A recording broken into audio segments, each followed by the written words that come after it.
Hey, it's BAO, and this is Coffee with BAO.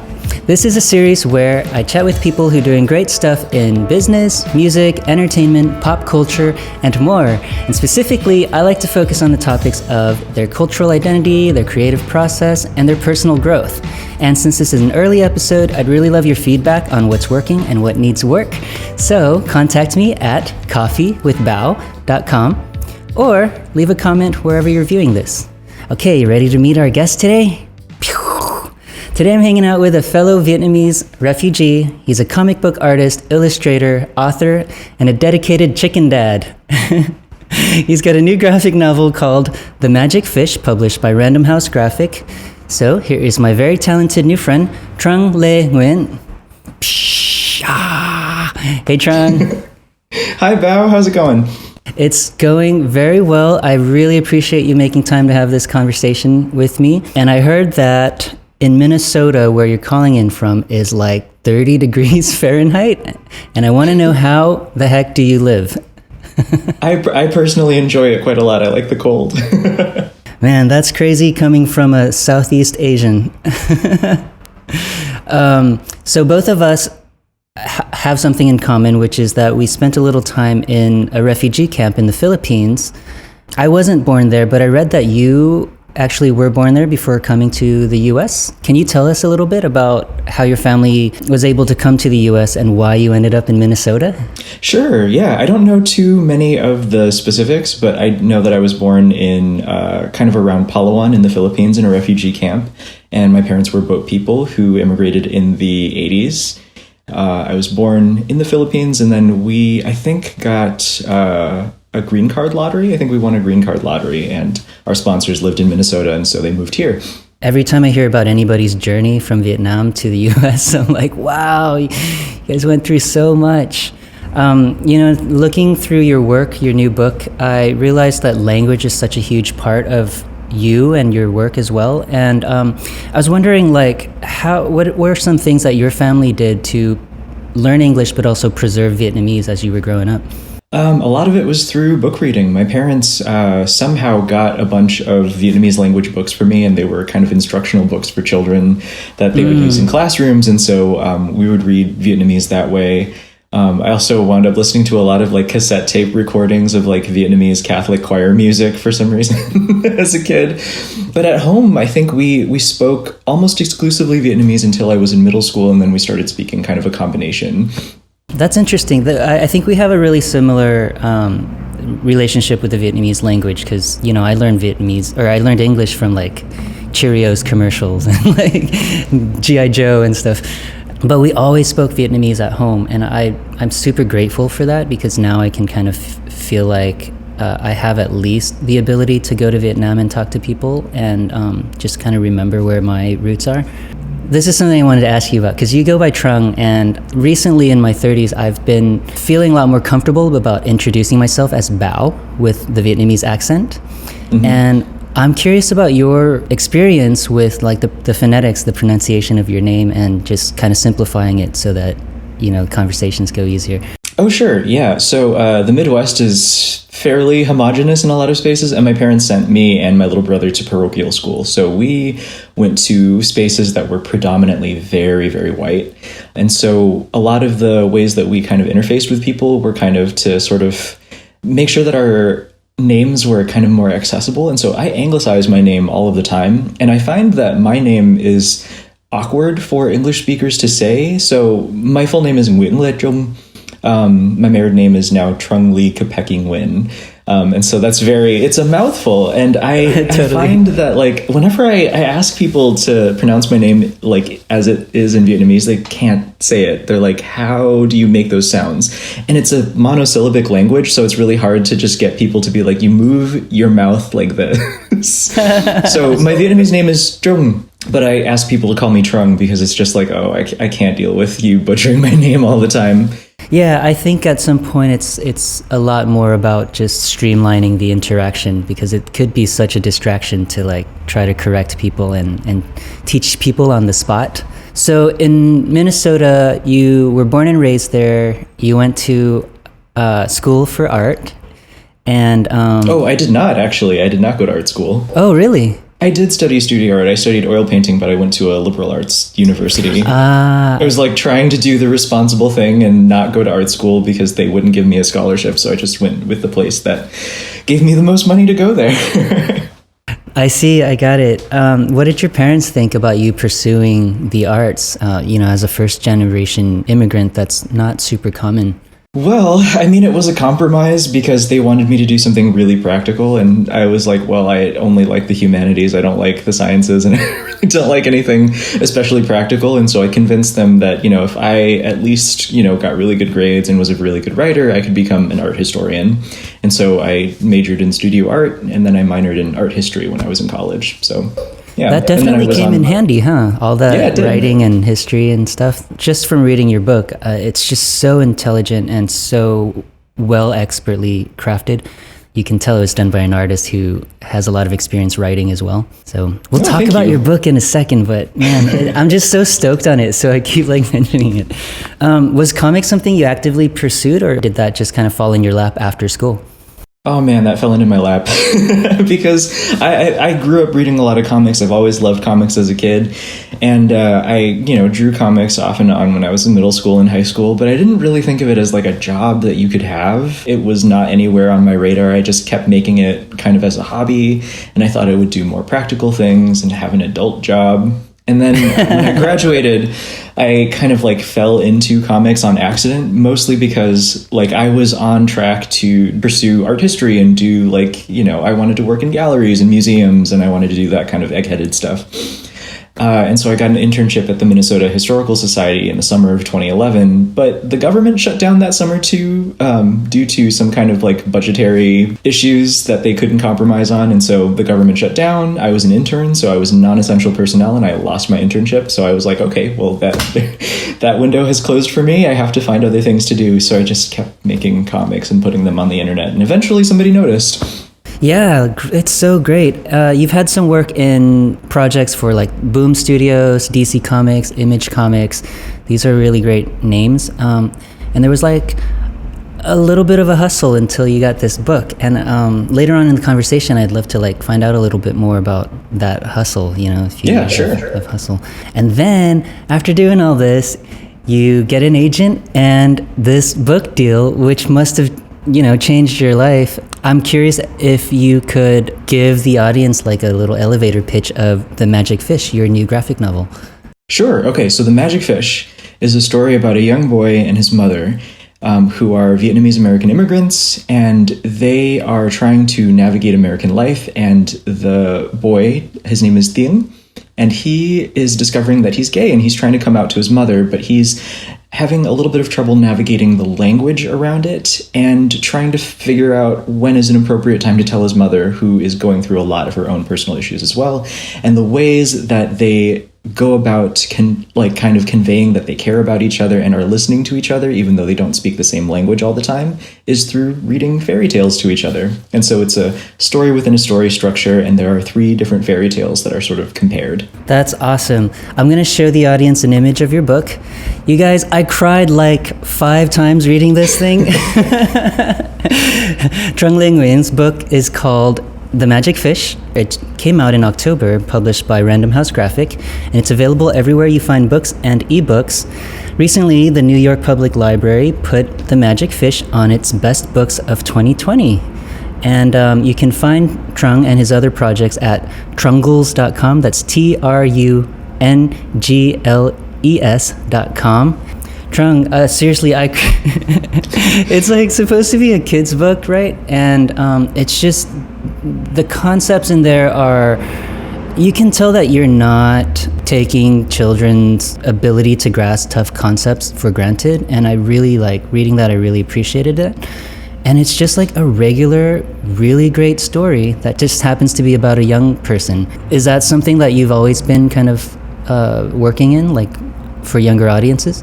I think so. I think that's just a part of my storytelling sensibilities. The market for it is young adult. So technically the age range is your older teenagers and your early 20s is where, the book is being marketed. Before young adults became like an age range that you could aim for. Like for publishers, I grew up reading like a lot of like young readers books that had just a lot of content in it that may not have been, I don't want to say not appropriate, because it was appropriate for my age range, but it's not stuff that like is sellable now, I think. And so most of my storytelling comes from a space of like, I think kids can handle a lot of these kind of difficult topics and kind of difficult conversations. And so the main character is a middle schooler. He's 13 and his mother is, in her mid 30s. And so the age range of the book is somewhere in between those two, but it's, I didn't think that hard about like what would be appropriate for children, just because I think kids can handle quite a lot of things, and with a little bit of guidance, they should be able to suss out quite a lot of the content of the book. Absolutely, and I'm so glad this book exists the way it is. It's beautiful. I love it. It's hard for me to finish a book because I have like the dumbest attention span, but I flew through this book and I went through like this emotional and intellectual journey that was just absolutely beautiful, and thank you for creating it. Yeah, thank you. I'm so happy you enjoyed it. I'm always pleased when people tell me they liked it. How did you manage to get this book deal? Well, I was kind of doing a bunch of kind of separate art projects, and I had some things kind of on the back burner, and I felt like I was ready to do a long form project, and I started I put together a pitch document, and I started talking to some agents to see if they would be willing to represent me. And after I pitched to an agent, I found one. Kate McKean from Moorheim is really awesome. And she was like, okay, so this is what goes into a pitch document. These are the things that you need that editors will be looking for. And so I put together something that kind of resembles an animation pitch. It has, like a nice cover letter and contact information, but then it also has some sample art and some sample pages in it, as well as an outline. And the thing about graphic novels is you have to pitch them a little bit differently, and they don't have to be done. If you're like a prose author, you needed to have a finished product. You need to have a book completely done. And by the time it's sold, the editor kind of just goes through it, and then you go through rewrites. So you have to have a whole manuscript completely done. And graphic novelists don't have to do that because it's quite labor intensive to go through that. So so I put together the pitch document, and then we shopped it around to some publishers, and they put in a few bids, and then we just went with the publisher that felt like the most appropriate for the project and also gave me the most amount of money for it. I see. That's really great. How long was that pitching period? I started thinking about talking to agents in March, and then I think I got my agent in April, and then by May the book had sold. So it was pretty this year? fast. No, I think it was 2018. This year, this book took like a year and a half to actually finish, and then it was finally published this year. But I worked on it all through 2019. Were you kind of surprised that this subject matter wasn't shot down immediately by some of these publishers? Long-form comic books and graphic novels have always been kind of envelope pushers. Like, I think there are a lot of really great works that have been put out there already that have covered a wide range of topics. And a lot of the editors that are working in and around comics and children's books are very kind of forward-thinking. And so it was never an issue for me at all, like from the beginning. Awesome. And so it was something that my agent was really enthusiastic about. It was something that all of the editors that we talked to were really enthusiastic about. So I got no pushback for the content whatsoever. And they really advocated for me to, tell the story in my most authentic voice and to include whatever issues that I felt important. So I was really well supported throughout the entire project. That's incredible. I'm so glad that these things are happening and voices like yours or stories like yours are getting told, because it's so good, it's so needed, and it's just such a different perspective than so much that's out there. So for me as a Vietnamese immigrant, the book has a couple of like remarkable elements that I wanted to ask you about. Mm-hmm. One is the main character's name is Dien, and for those who don't speak Vietnamese, Dien can translate to like greatness or notoriety. But another meaning of the word could be language or voice. And I'm curious, was that something you set out to do deliberately in the beginning? And have any other people called that detail out? Yeah, I that it's a homonym for a voice is something that I definitely wanted to include in there, because there are a lot of queer analogs between The Little Mermaid and immigrant narratives as well. And so the notion of a voice being something that you either have or you lose is important. And so I named the character that way. And I was also kind of interested in like just Vietnamese as a monosyllabic language with a lot of diacritical marks. So what happens when you flatten it or you change the marks and make it into totally different words is completely lost on an English-speaking audience. But I learned through like either typos or like mistakes or mistranslations that, you know, when people are writing about my book, they would spell the main character's names differently. And so at times he would be like, it would be Thieng, it would be fairy. And then sometimes it would be correct. It would be Thieng, it would be the name. And sometimes it would mean the voice. And so it was just kind of a strange and interesting thing where I was like, okay, if I named my character this, all of the possible ways that it could be mistranslated might still actually kind of gel. Yeah, it's so cool because it's like a little Easter egg, but like a fairly obvious Easter egg for Vietnamese speakers versus non-Vietnamese speakers. So I thought that was really cool. The second thing that I caught that was really interesting was that you use these sub-stories based on Western and Eastern fairy tales in order to propel the narrative of your story about Dien. And there's so many references to like old stories and stuff. And I was wondering what that research process was like to make sure that you're balancing, you know, accuracy to these old stories, but also to help propel your own agenda. I mean, I think especially within comic books, if you're telling any story visually, there's an element of research that I think a lot of people kind of take for granted if you're just telling a story by text. And the visual research is sometimes the most difficult, but it's also the space that has a lot of flexibility because, you know, there aren't like, you can't exactly, you know, copy an image. And I mean, like you can sort of now, but it's difficult to like use keywords in order to search for images based on an image that you saw. You have to identify where that image came from and figure out how to talk about it in a way that would grant you kind of deeper access into more of the image's story. And so the visual research was really difficult for me actually because it was multilingual as well. And so the three fairy tales are told through the perspective of three different characters.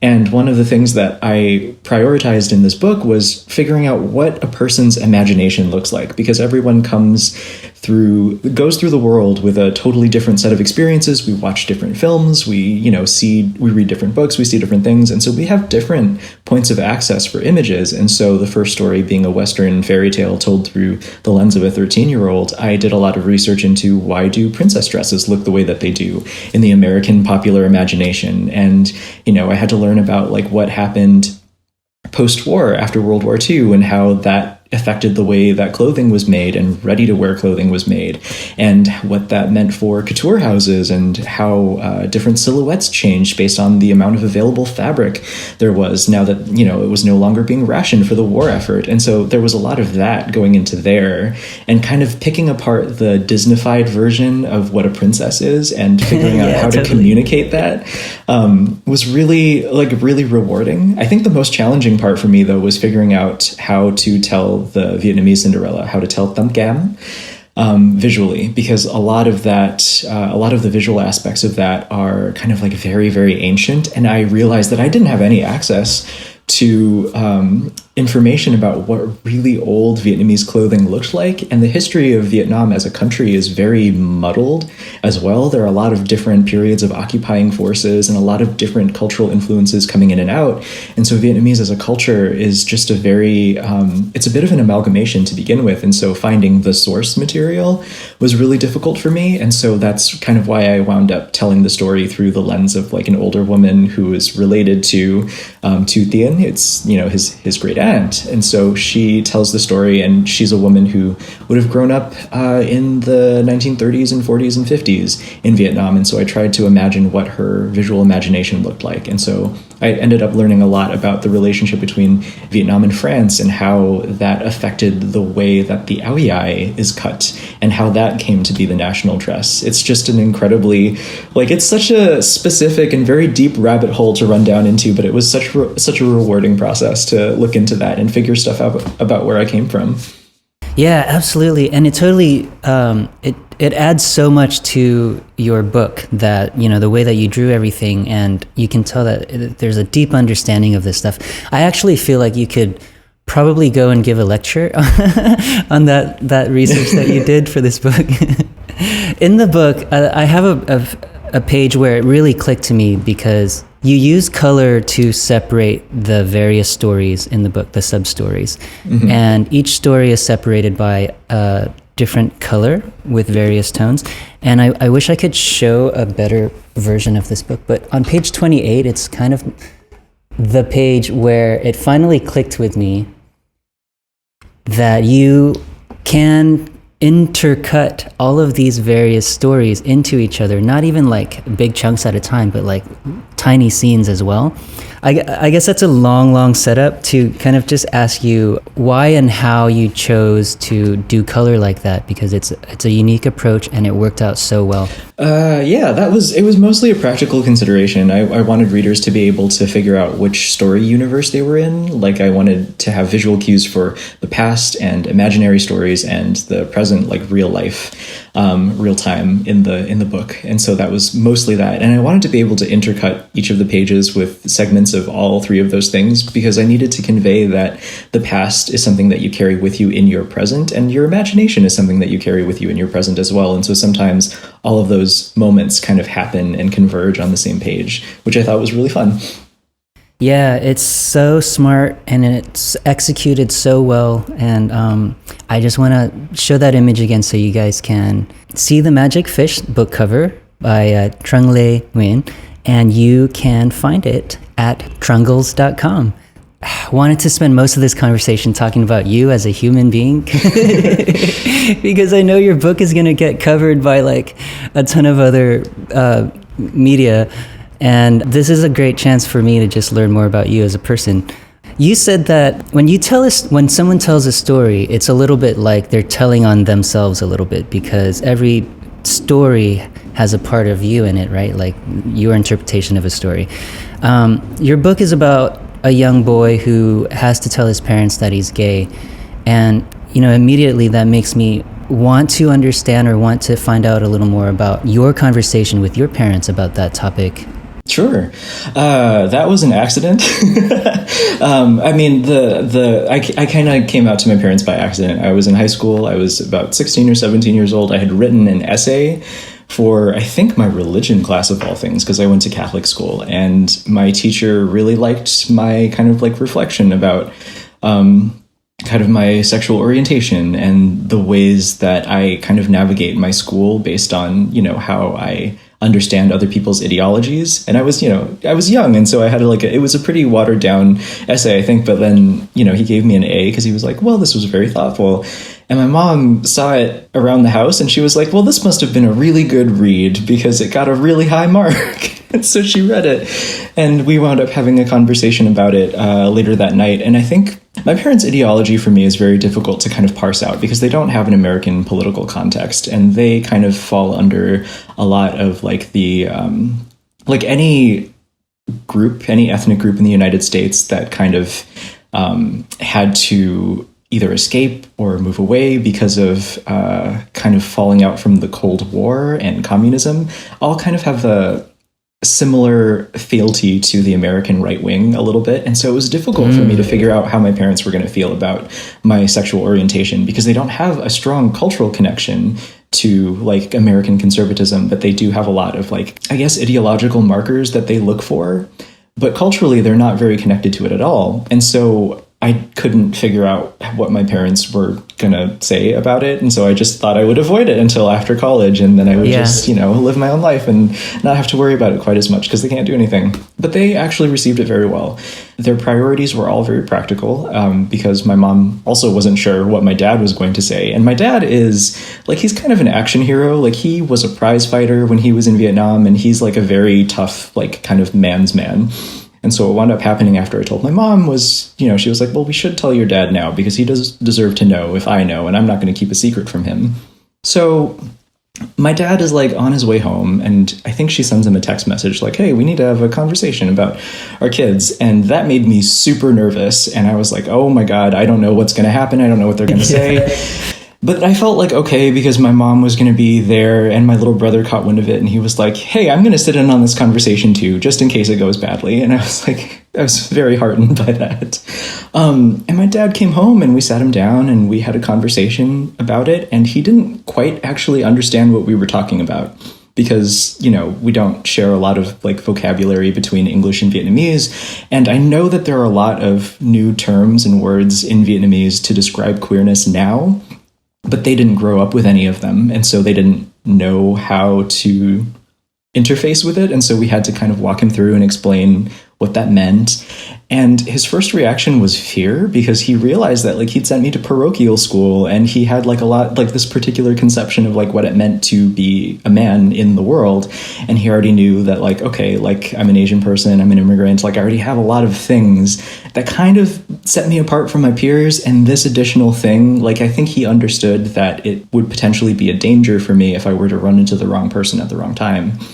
So it was just, he was really worried and he was like, well, you know, you know, to be safe, like how to be safe out in the world, right? And I was like, okay, sure. Yes, I do. And that was kind of the extent of his concerns. So it was very pragmatic and very loving. Like I still give them quite a lot of props for the way that they went about doing that. And I think a lot of that kind of has to do with, you know, if you abscond from a country and you've gone through really traumatic things together, there are going to be priority shifts. And everything is going to remain within the realm of the practical with my parents. God, thank you so much for sharing that story. It's so awesome to hear it from you and just so fascinating because everyone's experience is different. And I'm so happy for you, actually. Now that you have like an awesome home and family of your own with your partner, Jay, and your chicken children. Did this scenario ever cross your mind as a youngster? Like your life scenario now? Because it seems really worked out. Yeah, no, it's very idyllic, and I didn't really think that this was going to happen for me I couldn't, you know, I think a part of the thing about, like, if you're growing up as a queer person and you're growing up, like, as an immigrant, you don't really have a conception of what your life is going to look like in the future because there's no precedent. You just got here.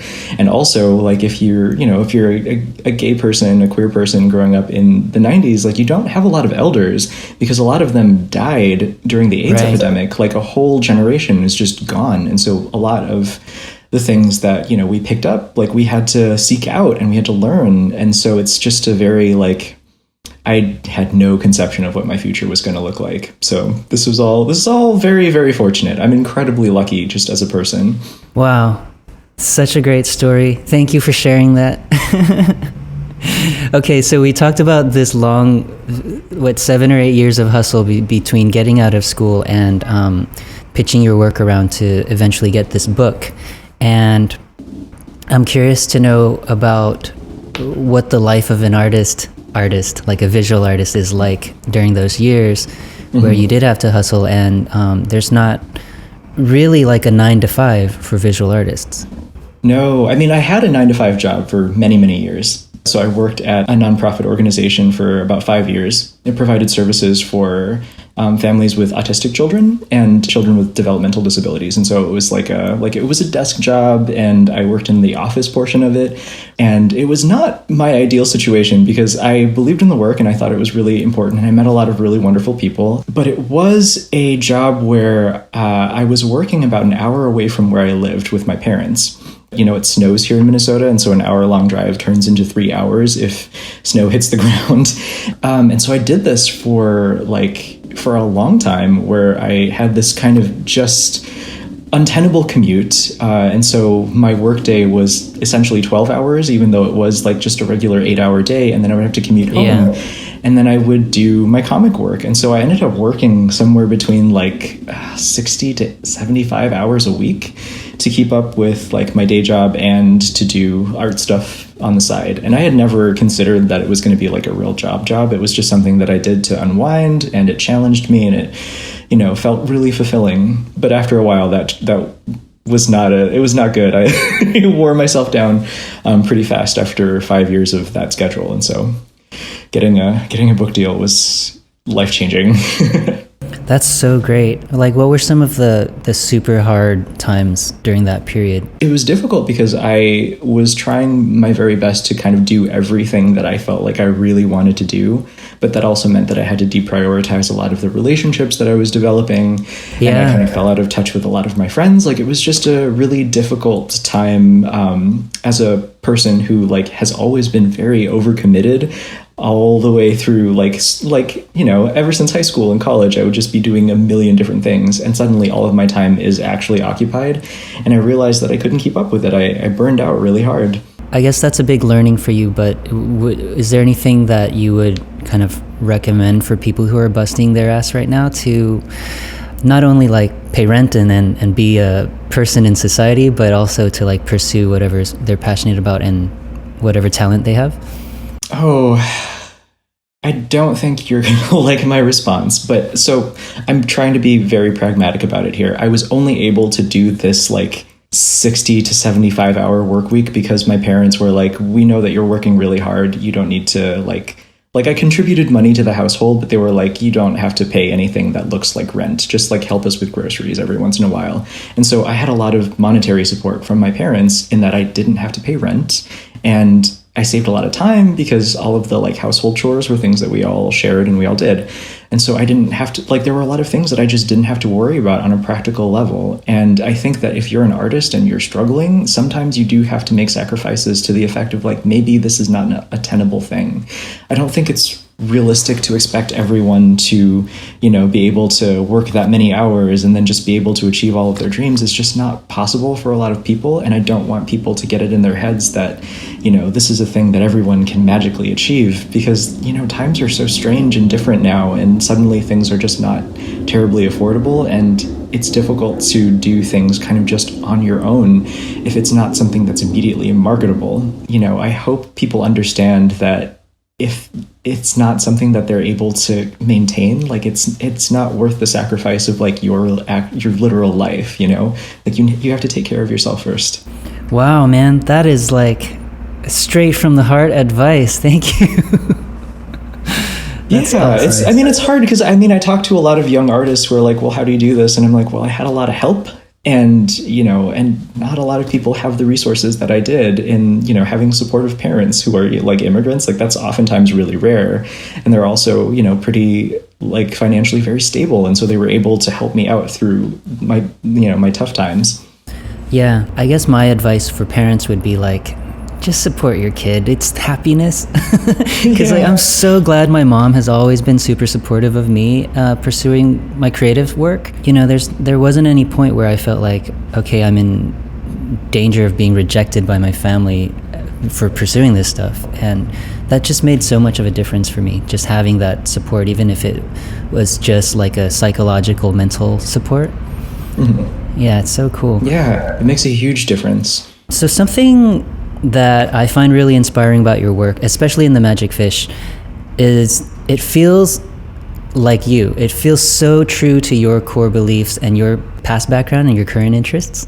Mm-hmm. And yet it's captivating, obviously, to a bunch of people because you've been getting such great feedback about it. And I was wondering if you have a hot tip for me as I create work, or any of my viewers or our viewers here, that helps them stay true to themselves and express everything that's within them, but also kind of balance it with being digestible for other people. I think my advice for that would just be to figure out your own way and find out what you like to do. I think a lot of the reason why I do the work that I do is because I like the way it feels to draw a line next to another line the way that I do. Like, it's very tactile. And so finding ways to do things that feel enriching to you from moment to moment is really, really great. I'm someone who is very lucky to have had a lot of the opportunities that I've been afforded so far, and I've been very lucky to be able to make this book. And so one of the things that I've been able to do is that because I had never had any designs on this for most of my career, I was able to make work that primarily spoke to my own personal interests. And so my situation is a sort of, if you build it, they will come kind of story.